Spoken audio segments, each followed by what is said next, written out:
my phone because when I said them too. Hello, everyone. Welcome to Bible in Year Day 190. Oh, foot. Sorry, guys. It's looking up your pants there, woman. I didn't mean to fall. It's just that I don't want to hurt my wrist again. Of course not. Okay, guys, day 190, we're going to be reading 2 Kings 7 and 8, Matthew 12, verses 1 to 20. Ow! I cracked my knuckles. Great. 2 Kings 7. Then Eliseo said, "Hear the words of the Lord. Thus says the Lord. Tomorrow, about this time, a seah of fine flour shall be sold for a shekel, and 2 seahs of barley for a shekel, at the gate of Samaria." So an officer on whose hand the king leaned answered the man of God and said, "Look, if the Lord would make windows in heaven, could this thing be?" And he said, "In fact, you shall see it with your eyes, but you shall not eat of it." The Syrians flee. Now there were 4 leprous men at the entrance of the gate, and they said to one another, "Why are we sitting here until we die? If we say, 'We will enter the city,' the famine is in the city, and we shall die there. And if we sit here, we die also. Now therefore, come, let us surrender to the army of the Syrians. If they keep us alive, we shall live. And if they kill us, we shall only die." And they rose at twilight to go to the camp of the Syrians. And when they had come to the outskirts of the Syrian camp, to their surprise, no one was there. For the Lord had caused the army of the Syrians to hear the noise of chariots and the noise of horses, the noise of a great army. So they said to one another, "Look, the king of Israel has hired against us the king of the Hittites and the kings of the Egyptians to attack us." Therefore they arose and fled at twilight and left the camp intact, their tents, their horses, and their donkeys, and they fled for their lives.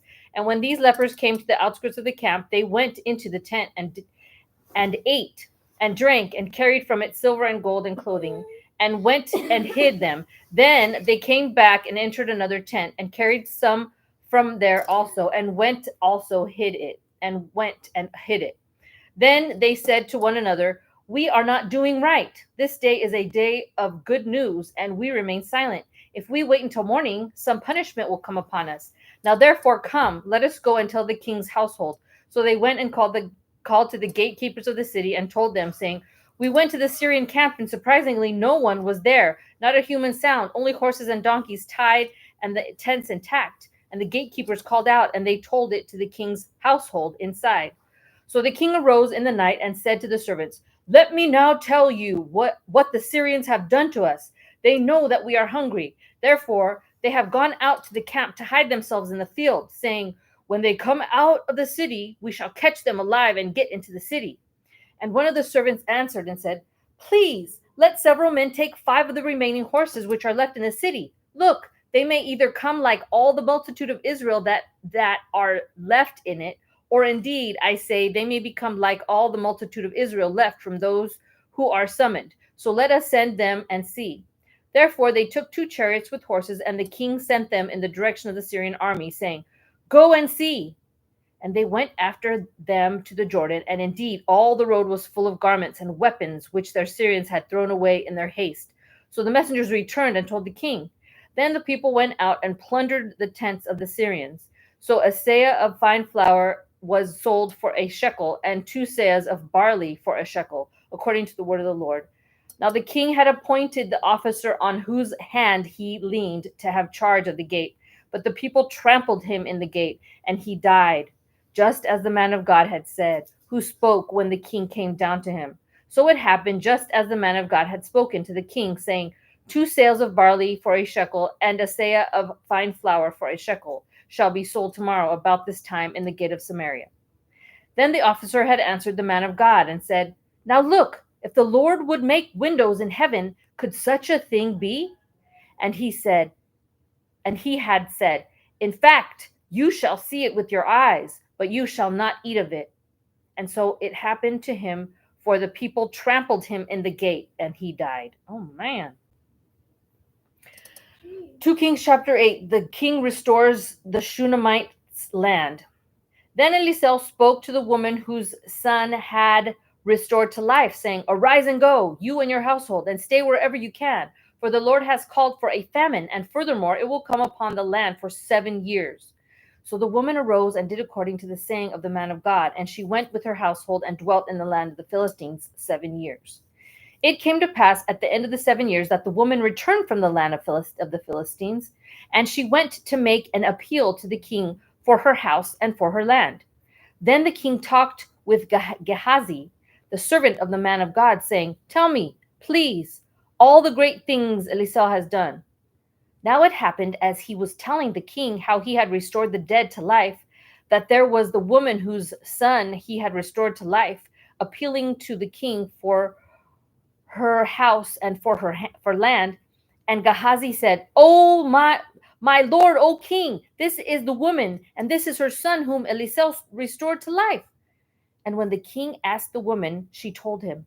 So the king appointed a certain officer for her, saying, "Restore all that was hers and all the proceeds of the fields from the day that she left the land until now." Death of Ben-Hadad.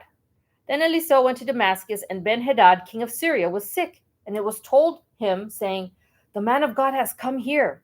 And the king said to Hazael, "Take a present in your hand, and go to meet the man of God, and inquire of the Lord by him, saying, 'Shall I recover from this disease?'" So Hazael went to meet him, and took a present with him of every good thing of Damascus, 40 camel loads. And he came and stood before him, and said, "Your son Ben-Hadad, king of Syria, has sent me to you, saying, 'Shall I recover from this disease?'" And Elisha said to him, "Go, say to him, 'You shall certainly recover.' However, the Lord has shown me that he will really die." Then he set his countenance in a stare until he was ashamed, and the man of God wept. And Hazael said, "Why is my Lord weeping?" He answered, "Because I know the evil that you will do to the children of Israel. Their strongholds you will set on fire, and their young men you will kill with the sword, and you will dash their children and rip open their women with child." What the hell? So Hazael said, "But what is your servant, a dog, that he should do this gross thing?" And Elisha answered, "The Lord has shown me that you will become king over Syria." Then he departed from Elisha and came to his master, who said to him, "What did Elisha say to you?" And he answered, "He told me you would surely recover." But it happened on the next day that he took a thick cloth and dipped it in water and spread it all over his face, so that he died. And Hazael reigned in his place. Jehoram reigns in Judah. Now in the 5th year of Joram, the son of Ahab, king of Israel, Jehoshaphat having been king of Judah, Jehoram, the son of Jehoshaphat, began to reign as king of Judah. He was 32 years old when he became king, and he reigned 8 years in Jerusalem. And he walked in the way of the king of Israel, just as the house of Ahab had done. For the daughter of Ahab was his wife, and he did evil in the sight of the Lord. Yet the Lord would not destroy Judah for the sake of his servant David, as he promised him to give a lamp to him and his sons forever. In the days of Edom, in his days, Edom revolted against Judah's authority and made a king over themselves. So Joram went to Zair and all his chariots with him. Then he rose by night and attacked the Edomites who had surrounded him and the captains of the chariots, and the troops fled to their tents. Thus Edom had been in revolt against Judah's authority to this day, and Libnah revolted at that time. Now the rest of the acts of Joram and all that he did are not written in the book of the Chronicles of the kings of Judah. So Joram rested with his fathers and was buried with his fathers in the city of David. Then Ahaziah his son reigned in his place. Ahaziah reigns in Judah.